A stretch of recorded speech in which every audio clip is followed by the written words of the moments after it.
বুধবার সন্ধ্যায় আতঙ্কে থাকা শাহেদ আলী পরিবারকে সান্ত্বনা দিতে যান মালতীপুরের বিধায়ক আব্দুর রহিম বকশী। সঙ্গে ছিলেন চন্দ্রপাড়া অঞ্চল তৃণমূলের চেয়ারম্যান রফিকুল ইসলাম ও পঞ্চায়েত সদস্য লতেজা বিবি, চাচল ২ নম্বর পঞ্চায়েত সমিতির শিক্ষা কর্মাধ্যক্ষ আশরাফুল আলম সহ অন্যান্যরা।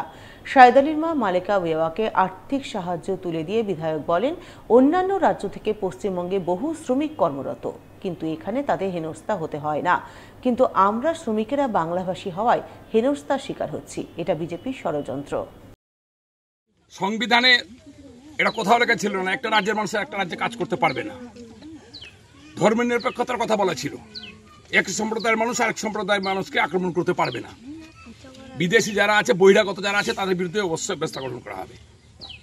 আজকে জিজ্ঞাসা করা হচ্ছে একজন ৭০-৭৫ বছরের মানুষকে যে তার ঠাকুরদার বার্থ সার্টিফিকেট আছে কিনা।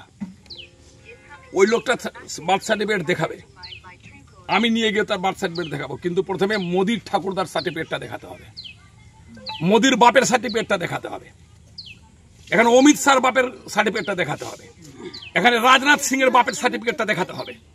ওরা যদি নিজের সার্টিফিকেটটা প্রথমে দেখাক, সোশ্যাল মিডিয়ার ভাইরাল করুক, সাংবাদিকদের কাছে তুলে ধরুক, তারপরে সমস্ত মানুষের এই ধরনের অকর্ম মানুষকে বিভ্রান্ত করে দেওয়া